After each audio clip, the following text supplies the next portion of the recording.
Bismillahir Rahmanir Rahim.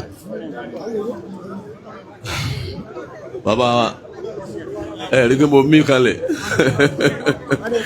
níbi ìta pé mo forúkọ yín bẹ gbogbo àwọn àgbàlagbà tó wà ń jòkó ẹ dákun mọ́sá foríjì mi tọrọ sọ́nà.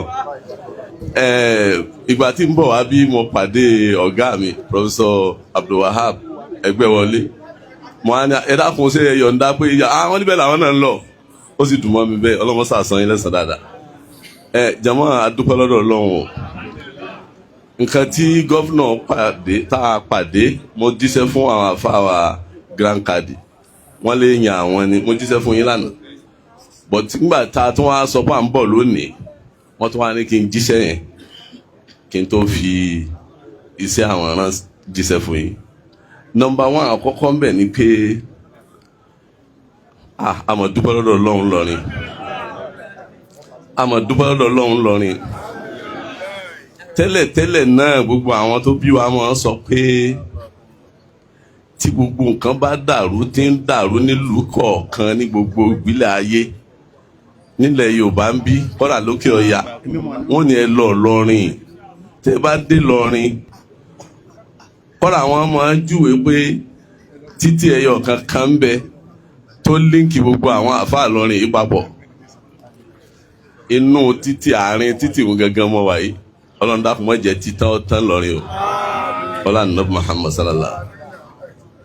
Mo ń fọ fún àwọn ìmáàmù aláya ìmọ̀ bẹ́ẹ̀ wọ́n sì wà ń bí àwọn làbá àgáálí àwọn ń jẹ́ lẹ́yìn wọn ni.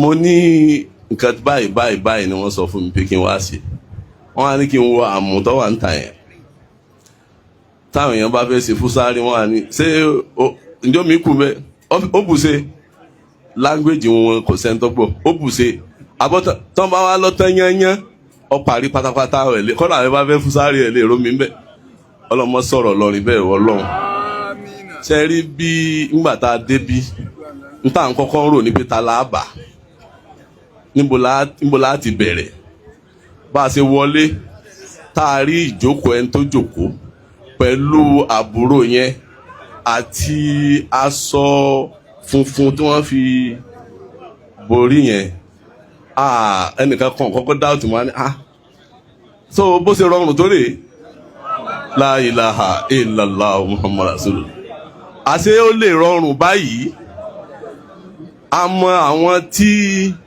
wọ́n fẹ́ jẹ gómìnà tábúrò wọn wà tẹ́gbọ̀n àwọn tani ó step down fúnra wọn ló wà láwọn ní step down ẹnìkan kan step down fa ẹnìkan kan èyí step down àbí kankan tó bá pa gbogbo wa pọ̀ ọlọ́mọ má jẹ́ kí àdàbí ó parí láyé àdàbù yìí ọlọ́mọ jẹ́ ó parí láyé Ọlọ́run ìbẹ̀rẹ̀ rẹ̀ lárí ọlọ́mọ jẹ́ á mọ̀ parí rẹ̀ Ọlọ́run ọlọ́nàbọ̀ Muhammad iyì ńlá ló jẹ́ fún wa ńlọrin inú ilé tá a wà yìí súnmọ́ billahi allazi la ilaha illa huwa tọ́ ẹ má jẹ́ á sọ jù bẹ́ẹ̀ lọ ìgbà tá a sọ fún gọ́vnọ̀ ní kí a bá wọn dúpẹ́ lọ́wọ́ yín wọ́n wá ní kí n tẹ̀lé Alhaji Sadudeen Salawudeen Your Excellency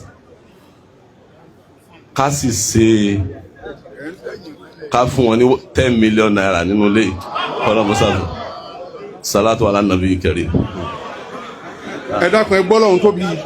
Allahu akbar. Ẹ jẹ́ kí a gbọ́ Ọlọ́run tóbi lẹ́ẹ̀kan náà. Allahu akbar. Jazakumullahu khairan. Owó Al-Qur'ani lọ kó fọ́mọ lẹ́yìn. Àdàbí Àbújá kó fọ́mọ lẹ́yìn. Nígbà tá a ti jump protocol ẹ wá já padà sí ibi tá a wà. Èyí tó kù náà ni kí National President ANSARU Islam kí wọ́n wá ṣe kalimatu tarhib. Àwọn bàbá Alhaji Agba wọ́n la dúpẹ́ fún His Excellency the Executive Governor of Kwara State in person of Malam Abdulrazak. Wọ́n la appreciate yín gan. Wọ́n la dúpẹ́ fún bàbá Sadudeen Salawudeen pẹ̀lú àwọn àfáà àgbà àtàwọn ẹntọ́rẹ́jì wọn. Bàbá wọn ọmọ inú ilé làwọn, bàbá wa Jídà ọmọ inú ilé làwọn. Wọ́n la dúpẹ́ o, bàbá Alhaji Agba la dúpẹ́, wọ́n ní ẹ bá wa dúpẹ́ fún His Excellency bàbá ìmáàmù Màlẹ́ wọn ní adúpẹ́ o. Ìmáàmù Màlẹ́ wọn ń bá gbogbo ilé Alágbàjì dúpẹ́. wọ́n ń bá gbogbo ilé Alágbàjì dúpẹ́ o. bàbá Mufilẹ̀ ṣe é. bàbá Sẹ́ríkì Mọ́làmọ́ wọn lè ṣe é. bàbá Wálí wọn lè ṣe é. bàbá wa ìmáàmù Ọ̀fà wọn lè àánàkùnmùlá. àwọn bàbá ní kẹ́ tó lọ.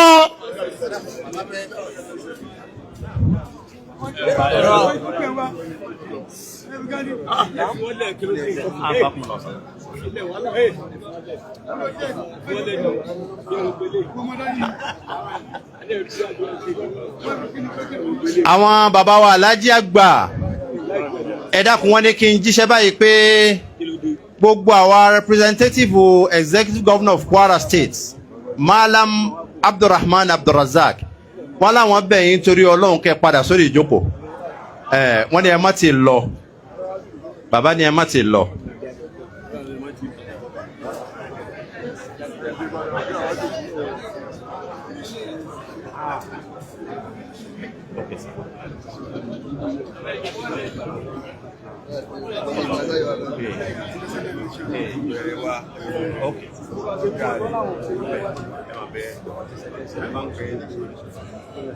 Baba national missioner àwọn baba ń pè yín.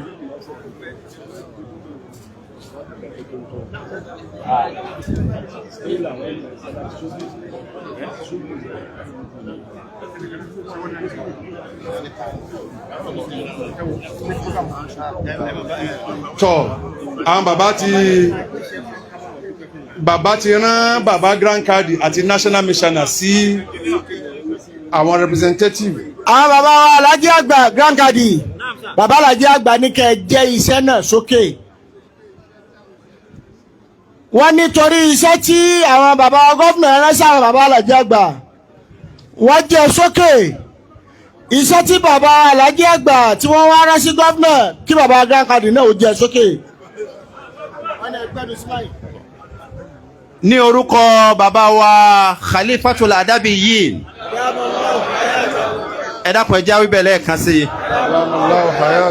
ẹ já kó pé mẹ́ta. bàbá wa Alhaji Agba tòní wọ́n láwọn fi àlùbáríkà àti ìjẹni Ọlọ́run tọ́lọ́ ń ṣe fún bàbá wa Alhaji Agba àwọn ń lò lásìkò ọ̀tá wáyé láti fi dúpẹ́ fún gómìnà wa Malam Abdurrahman Abdurrazak. bàbá gbogbo tí ń jẹ́ ìdílé bàbá wa Alhaji Agba pátápátá a dúpẹ́ fún wọn púpọ̀ ọlọ́mọṣà bá wa dúpẹ́ fún wọn.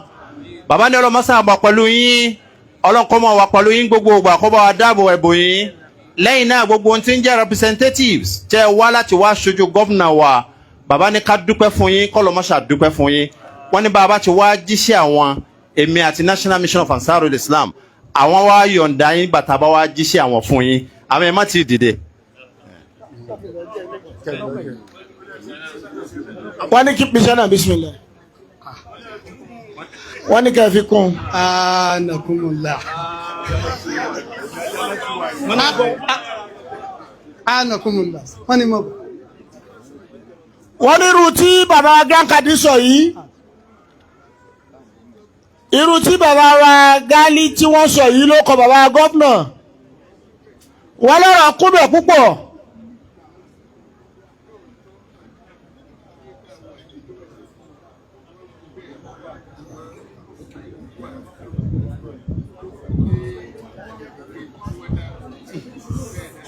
wọ́n ní gbogbo tí wọ́n ròyìn nípanu létà wà yìí bó ṣe rí náà ni wọ́n ṣe wí ní àmọ́ wá bẹ̀rẹ̀ láti ibi tó ti bẹ̀rẹ̀ ó fi wá débi tí wọ́n ti mọ̀ ọ́ ṣe yí pé ó bù ṣe. lókè Gali lọ́hùn. wọ́n ló bù ṣe nì wọ́n ní kìí ṣàdúgbò ní ń jẹ́ bẹ́ẹ̀ wọ́n ní kìí ṣàdúgbò yìí nìkan gbogbo Ìlọrin pátápátá látòkè délẹ̀ wọ́n ní tí wọ́n fi bẹ̀rẹ̀ ọ̀rọ̀ bí bá ń dàrú lókè tí ń dàrú nísàlẹ̀ wọ́n wàá sọ pé ẹ máa lọ lọ́rin ló fi já sí pé gbogbo Ìlọrin bó ṣe rí nìyẹn Ìlọrin ní máa ṣètù gbogbo nǹkan. wọ́n ní bàbá Alhaji Agba wọ́n la dúpẹ́ púpọ̀ fún àwọn tí gómìnà rẹ wá wọ́n ní orí Ọlọ́run tó pọ̀ ńlẹ̀ wọ́n lọ́nà mọ́sàfin ránṣẹ́ sí yìí wọ́n níbi tẹ́ ẹ wáyé ẹ̀ tí ìdókè Ọlọ́run kó tún gbé yín jù sókè báyìí lọ ọlá ànábì lọ́dọ̀ Ọlọ́run wọ́n ní kó má wàá yọ àwa náà lẹ̀ Ọlọ́run ọlá ànábì Muhammad sallallahu alayhi wa sallam wọ́n ní kí bàbá mísánná o. lórúkọ bàbá wa Alhaji Agba aṣáájú wa bàbá wa Melo Grand Kadi wọ́n ti jíṣẹ́ bàbá èyí tẹ́mi kàn fẹ́ wí fún yín lórúkọ wọn ni pé ọ̀wọ̀ Ọlọ́run tẹ́ ẹ ní sínú ilé Ọlọ́run ó bọ̀wọ̀ ẹ̀yin náà. àmín. ìkàkùn tẹ́ ẹ ní sínú ilé yìí Ọlọ́run ó kẹ́yìn náà kún. àmín. àṣeyọrí rere Ọlọ́run ó bá ṣe fún yín. àmín. bárúkọ̀ọ́lá aṣáájú ẹ̀dá. sallallahu alayhi wa sallam. bó ṣe rí náà lẹ wí wọn o wọn èé dùn kankan ń bí. Ọlọ́run fún rẹ̀ ló ti parí rẹ̀ lánàá lónìí bẹ́ẹ̀ náà ní lọ́la ẹ ṣé o. àmín. àwọn bàbá ìmọ̀ máa gbà ní màlẹ́ wọ́n ní sátúlù kan sára kọ̀ọ̀kan. ajá náà sì mí sí wà ń jòkó. ọ̀sọ̀ ṣé kò wá bàbá Jídà. Alhaji Jídà lájá náà sì. sátúlù kan sára kẹ́ máa fi lọ. bismillahir rahmanir rahim inna a'tainaka al-kawthar fasalli li rabbika wanhar inna shani'aka wal abtar. ọ̀rọ̀ ìkíni sí ìjòkó látẹnu president ANSARU Islam wọ́n ti wá yan akọ̀wé wọn nípa àwọn nìkan ṣe Alhaji wa engineer Sọ́ọ̀lẹ̀ Àmùdá Yusuf Ilé Lókè